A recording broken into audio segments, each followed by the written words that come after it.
मिलेंगे? बीजेपी के दफ्तर में। सारे बुटलेगर कहाँ मिलेंगे? बीजेपी के दफ्तर में। भावनगर लट्ठा कांड का मुद्दा अब गुजरात के डभोई तक पहुंच चुका है।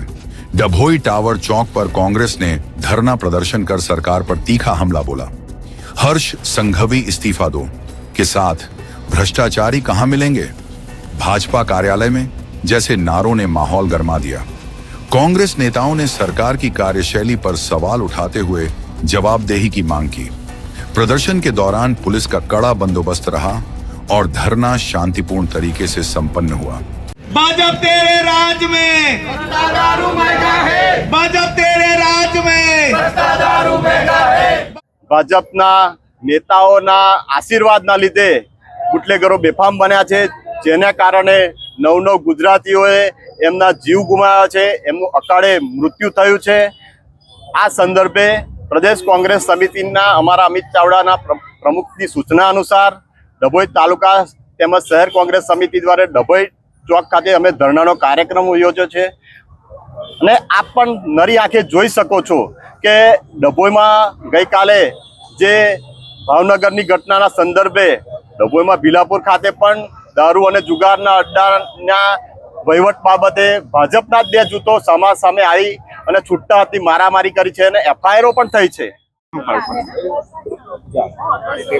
ગુજરાતની અંદર આજે ભાવનગર જિલ્લામાં જે લઠ્ઠાકાંડ થયો, આ લઠ્ઠાકાંડ એ કોઈ નવી વાત નથી, પરંતુ ગુજરાતની અંદર દારૂબંધી, આ દારૂબંધી એક ફક્ત જાણે નામ હોય એવી જ રીતે ચાલી રહી છે।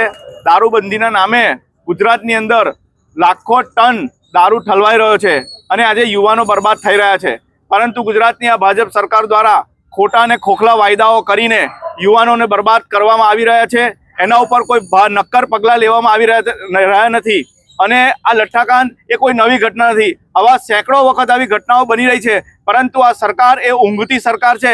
એમને ફક્ત મેળા અને તોણામાં જ ફક્ત રસ હોય, પ્રજાની કોઈ પણ પરવા ના હોય, યુવાનોની કોઈ પણ પરવા ના હોય, એવી રીતે આ સરકાર ચાલી રહી છે।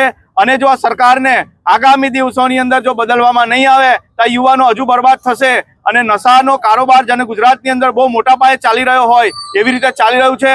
આટલા નવ યુવાનોના મરણ થયા પછી પણ સરકારની ઊંઘ હજુ ઉડતી નથી। એના માટે કોઈ પણ નક્કર પગલાં લેવામાં આવેલા નથી। ફક્ત ને ફક્ત કોન્સ્ટેબલ પોલીસના નામે એમને સસ્પેન્ડ કરવામાં આવે છે, પરંતુ મોટા મગરમચ્છો છટકી જાય છે। એ મોટા મગરમચ્છોને આમાં પકડવાની જરૂર છે અને સરકાર જાગે, અને જો નહીં જાગે તો આ ગુજરાતના નવયુવાનો આગામી દિવસની અંદર જલદ આંદોલન કરશે।